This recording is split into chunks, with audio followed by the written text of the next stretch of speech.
So for today's episode of Storytellers, we're going to sit down with Don Anderson from the Sarnia-Lambton Business Development Corporation. I've known Don for a number of years. This corporation is instrumental in getting our business off the ground back in the day. Now I actually sit on the board here at the SLBDC, so it's going to be an exciting one, and I know Don has a lot of great insight he's going to bring to the table, so pretty pumped for this one.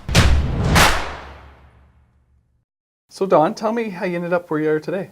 Tell me your story. Well, it's interesting. It's been an interesting career. Started out thinking I was going to join the military and ended up in financial services, and I've been in financial services for over 30 years. But I always had an enjoyment of the small business sector.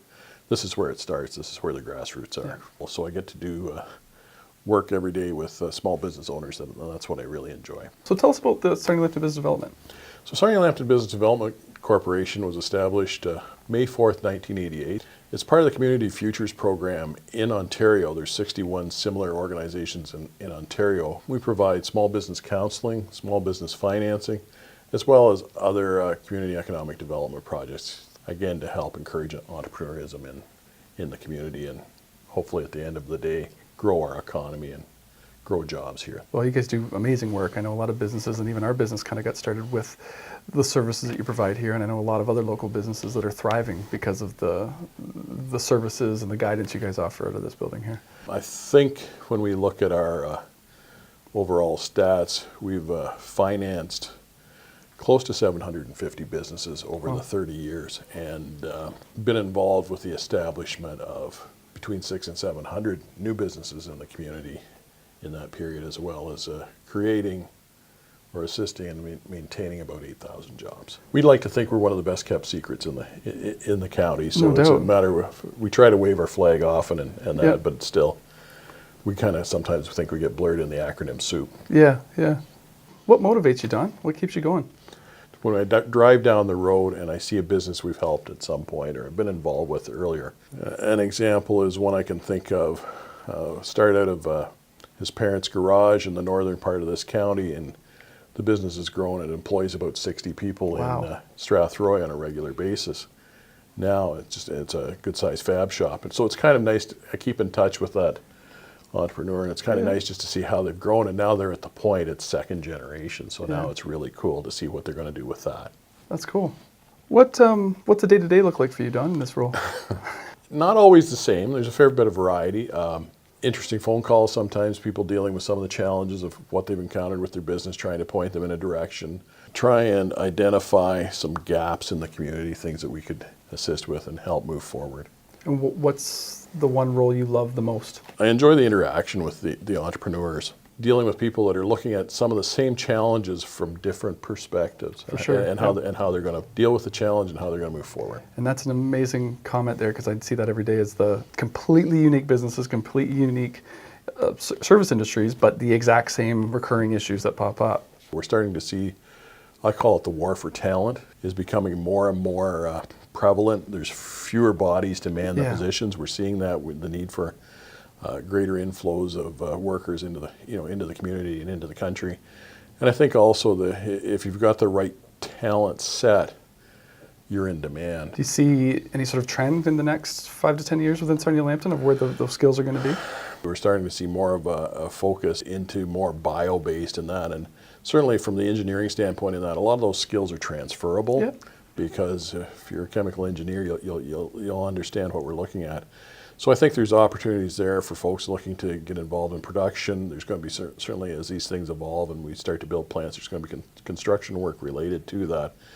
The other opportunity that we don't talk about enough, but it's certainly a gap that's been identified, is on the ICT side, information communications technologies. We need more people that are computer savvy, can program, can assist. Even the existing companies here have gaps that need to be filled. What are some tips you use to keep focused and productive on a daily basis? Sounds like you're kind of pulling in a lot of different directions and your attention's in demand. I try to answer calls in blocks. I try to deal with email in blocks. Try not to be that Pavlovian that when the email dings and I know there's a message there to respond automatically, because I can see how that happens. You can be distracted. But by the same token, you don't want to ignore something that's urgent. But it's a matter, I think, of just kind of trying to manage your time as effectively as you can, that you can deal with the challenges as they come at you. And I don't think those skills ever stop in terms of being in need. time management is always one of those thorns in the side that you can never seem to get right, and there's never enough of it. So one of the other things I think we need to identify if you're in the workforce is what are time wasters? yeah, You can spend a lot of time dealing with social media that, am I getting what I need out of that? Or there are folks that just call because I think they're lonely, and how do you effectively deal with those calls and those folks? And I'm a big believer in scheduling appointments. Like, I think your time's valuable, and if somebody's coming to meet with you, their time's valuable. 100%. So set up the time. Just don't drop in, because to me that's you're making a comment to somebody that I don't think your time's valuable, and I don't value my time. for sure. Is there anything that keeps you up at night? The number of mature entrepreneurs that are in business that don't have a proactive succession plan, aren't talking about succession, haven't decided what they want to do with their business, so there's no exit strategy here. What happens if somebody has a sudden health episode, heart attack, and dies? Now all of a sudden there's a business out there that's at risk. There's a number of employees that are at risk. To me, every entrepreneur should have in their mind some sort of an exit strategy. What do I want to do? How long do I want to do this? What's my exit look like? Would you go as far to say that should be part of an initial business plan? Like Absolutely. Yeah. To me, when you start in, you want to know how you're leaving. What else in that initial business planning stage is something that is often overlooked? I think as much as anything, sometimes they may look at direct competition, but sometimes miss indirect competition. And more and more, when we look at today's environment, let's say we're going into retail, Amazon, Wayfair, Google. Who else do you want to look for? eBay. They're out there. You have to be cognizant of who may be selling into your space. Is there a niche that is all yours? And the whole concept of whoever creates the less friction for that consumer is going to win. And that's extremely important when we talk businesses about, online solutions and whatever they're doing. How does their business work online, and how can they tap into that massive Amazon world of unlimited potential, right? Absolutely. And even if you're a storefront retailer, you have to have that presence. For sure. There are clients that you are missing that are not going to come through your doors, that it has to be part of your strategy. Maybe it's not your initial strategy, but it's something you got to start to build to. With all the different organizations, I know you donate a lot of your time out there. How do you avoid burnout? That is a challenge. I think one of those things is sometimes to learn to say no. And sometimes it's not easy to say no. For sure. Especially if you believe in the cause and what someone's doing. But the other side is there another way I can help? Yeah, I think that advice even rings true in business. There's some point in time that you need to say no, and you need to kind of pick your path and stick to it, right? We can call them the client from hell. There's no shame in firing a client. Oh yeah, that's a whole other ball game, yeah. Sometimes if it's not working for you, the relationship isn't healthy, or it's not financially beneficial to both sides, there's no harm in saying we can't be business partners or have a business relationship any longer. That's a hot topic, actually, in terms of I think knowing the ins and outs and the proper way to do it. But I think at the end of the day, it's about building the relationships that you can maintain and nurture. Do you have any tips on how you've kind of built relationships over the years, or things that you look for in building a new relationship with a client? Well, I think one of the things that I would suggest is sometimes put yourself in the shoes of the person you're working with, whether it's a supplier or a client, and say, is this relationship good for them and good for me? Sure. Because if it's one way, it won't last forever, and it's not going to be healthy. Certainly, thinking back in the 08-09 period, I was involved with doing a fair bit of work with auto parts companies in Tier 2, Tier 3, Tier 1. And it was interesting to watch how the relationships worked, who they were supplying to. Some of them, it was very cut and dry, and you just deliver things. And others, the manufacturers were supportive. They were saying, we see you have a problem, we see we have a challenge, we need to work with you to solve that. And I always look back at that and I thought, boy, there's a strong loyalty, manufacturer to supplier, but down the road there's going to be a strong loyalty back, supplier to manufacturer, that if they need something. It was a very collaborative, cooperative relationship. So Don, within the organization, and even tips for businesses out there, how do you find and retain talented employees? The thing, as much as anything I find that's helpful, is to look for attitude. And I always think you can teach skills from there. For sure. In terms of retention, sometimes that's always a challenge, because by the same token, if you're growing somebody, there comes a time where they may need to go somewhere else to get the experience. And hopefully, if you've had a positive experience with them, they will go somewhere else and transition back to a senior role, a more senior role with you. So it's a matter of being encouraging and not to discourage somebody from that opportunity if it arises. So Don, I know you, over the years, you've helped a lot of businesses achieve success.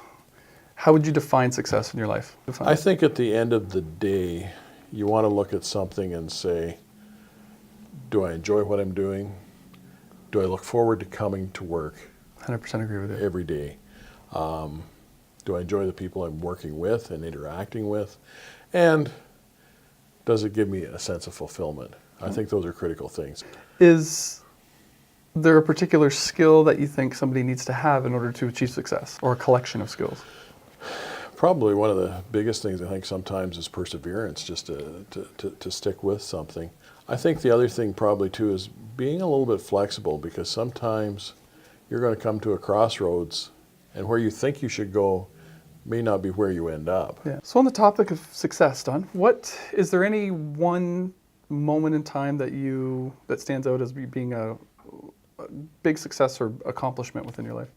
Being a parent is probably a success and an accomplishment in and of itself. But from a professional standpoint, I think I would have to say there's a couple times that I was an award winner for different organizations that involved with it. Had national recognition, and that was cool. It was kind of cool to be in the limelight for a few minutes. Yeah. On the flip side, is there a failure that stands out? Yeah, there's probably a failure, and it was dealing with someone entrusted what they were telling me too long, too far, too late. Unfortunately, it ended up in a circumstance that there was a couple folks involved that I had to take to and lay criminal charges with, and that was that's not a part of life I would like to repeat, and I sure as heck would not encourage it for someone else. Yeah. Is there any opportunities over the years that you think you've missed out on? Anything come to mind? I'm sure there are, but I guess I look at it, I try to drive forward and not looking in the rearview mirror. Yeah. Because there's always things that if you wanted to look at it and say, coulda, shoulda, woulda, you'll drive yourself to. Sure. What's the best piece of advice you've ever received over the years? It's kind of an interesting piece of advice, and it was a little intimidating at the time. None of us are irreplaceable. And it was kind That's a way to set the tone. It was kind of daunting, and I didn't know really how to take that. But at the end of the day, the organizations will continue on whether we're there or not. Someone will step in. Somehow or another, that gap will be filled. So I think, it was good advice. It made you think of, how you contribute. For sure. We might have hit on this already, but is there any advice you can give to an entrepreneur or business owner there that will help them achieve long-term success? Stick with it. Yes. You have to stick with it if you truly believe in what you're doing and that there's an objective. But the other key element I would say to an entrepreneur is please, please, please look for an advisory council or someone else as a mentor just to give you some advice. What I found is that you can never have enough mentors too. A piece of information you grab from this person and a piece there and a piece there kind of pulls it all together. Having an advisory team is a great thing. Sure. And one of the other things I would look at is professionals. You may think you're saving dollars on legal and accounting help. Get the best you can, get the best you can afford, because in the long run, it will save you money. For sure. I heard a piece of advice last night that's going to stick with me is just because you're a window installer doesn't mean you always have to be a window installer. Absolutely. Yeah.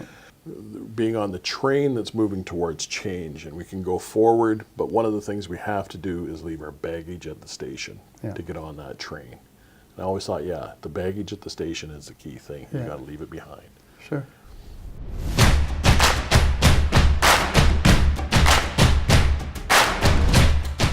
Morning person or night hawk? Morning person, formerly night hawk, Yeah. pre-kids. Do you prefer to read your news on a device, or such as phone, or paper? Given the choice, paper, but the paper I like to read, I have to read online because it isn't delivered locally. Yeah. What's your social media platform of choice? Twitter, LinkedIn. Yeah. Country or city living? Well, I think we're fortunate here because we have really both. A little of both. Yeah, we have a little bit of both, but certainly small town Ontario has its benefits. What's a pet peeve?